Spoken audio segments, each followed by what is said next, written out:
السلام علیکم ورحمۃ اللہ وبرکاتہ۔ میرے ایک دوست نے اپنے اسکول میں کچھ اساتذہ کو بھرتی کرنا تھا، تو انٹرویوز والے دن مجھے بھی بلا لیا۔ صرف 2 اساتذہ کو رکھنا تھا، لیکن بہت سے لوگ انٹرویو دینے آئے ہوئے تھے۔ ایک ایک کر کے ہم انہیں بلا رہے تھے۔ 7ویں 8ویں نمبر پر ایک لڑکی حدیقہ انٹرویو دینے آئی، تو ایسی الیک سلیک ہوئی جس سے مجھے لگا کہ یہ ایک دوسرے کو اچھے سے جانتے ہیں، اس لیے اس انٹرویو میں خاموش رہا۔ بعد میں معلوم ہوا کہ وہ ایک دوسرے کے کلاس فیلو رہ چکے تھے۔ رسمی سلام دعا کے بعد دوست نے کہا کہ آپ کو اس جاب کی کیا ضرورت پڑ گئی؟ اس تنخواہ میں تو آپ کا ایک سوٹ بھی نہیں آئے گا۔ حدیقہ نے کہا کہ اب وہ یونیورسٹی والا دور نہیں رہا جب میں بڑی سی گاڑی میں آتی تھی، اب میرے پاس کچھ بھی نہیں ہے۔ میرے دوست نے حالات کا مزید پوچھا کہ آپ کے والد کی تو بہت زیادہ زمینیں تھیں، بنگلے، کوٹھیاں اور گاڑیاں، ان سب کا کیا ہوا کہ آپ کے پاس کچھ بھی نہیں ہے؟ کہنے لگی تب میرے والد صاحب زندہ تھے، وہ میرے سارے نخرے اٹھاتے تھے اور میرا خیال بھی رکھتے تھے، میری ہر خواہش بھی پوری کرتے تھے۔ ایم فل کے آخری سال میں تھی تو والد صاحب ایک حادثے میں وفات پا گئے۔ والد صاحب کے بعد ساری دولت اور جائیداد دونوں بڑے بھائیوں کے پاس آ گئی۔ مجھے بڑی مشکل سے آخری سیمسٹر کے امتحانات دینے کی اجازت ملی۔ پھر میری تعلیم مکمل ہونے کے بعد مجھے اپنے گھر میں تقریباً قید رکھا گیا۔ وہاں ہر سہولت میسر تھی، لیکن نہ باہر نکل سکتی تھی، نہ کسی سے بات چیت کی اجازت تھی۔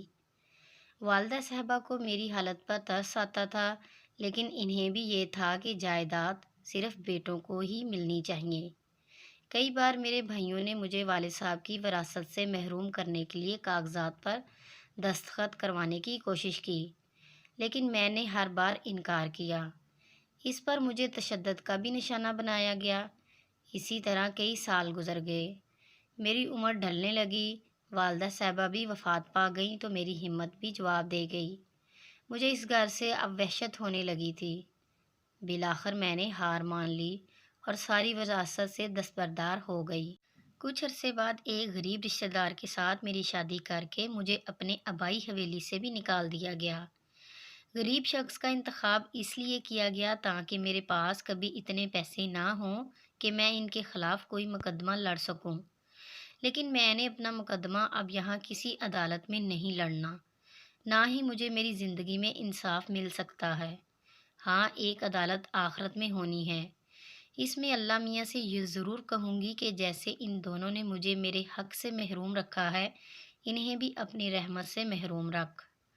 حدیقہ خاموش ہوئی تو کافی دیر تک خاموشی چھائی رہی، شاید کسی میں بھی کچھ کہنے سننے کی بھی ہمت نہیں رہی تھی، سب بس بمشکل آنسو ضبط کیے بیٹھے تھے۔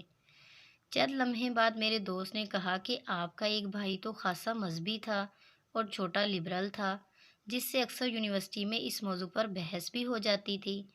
حدیقہ نے میرے دوست کی بات پوری ہونے سے بھی پہلے کہا، جی میں نے بڑے بھائی کو اسلامی حوالے بھی دیے اور کہا تھا کہ آپ کے حج اور عمرے کا آپ کو کیا فائدہ جب آپ میرا حق دبا کے بیٹھے ہیں۔ چھوٹے لبرل بھائی سے بھی کہا کہ آپ خواتین کے حقوق کے علمدار ہیں، لیکن اپنی بہن کو اس کا جائز حق دینے کے حق میں ہی نہیں ہیں۔ آپ کے لبرلزم میں تو میرا تیسرا حصہ بنتا ہے، جبکہ آپ مجھے 5واں حصہ بھی دینے کو تیار نہیں۔ لیکن اس جائیداد والے معاملے میں مذہبی ہوں یا لبرل، سارے مرد ایک جیسے ہیں، خواتین کو جائیداد میں حصہ دیتے سب کو موت پڑتی ہے۔ پتہ نہیں کتنی حدیقائیں اپنے ہی بھائیوں کی لالچ کی وجہ سے اپنے حق سے محروم ہوتی رہیں گی۔ کیا کوئی بھی شخص مال و دولت کو اپنے ساتھ قبر میں لے کر گیا ہے؟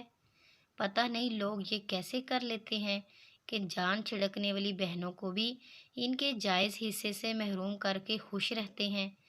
ایسے لوگ خود کو عذاب قبر اور جہنم سے کیسے بچا پائیں گے؟ مزید اچھی سی ویڈیوز کے لیے ہمارے چینل کو سبسکرائب کریں، لائک کریں اور شیئر کریں۔ شکریہ۔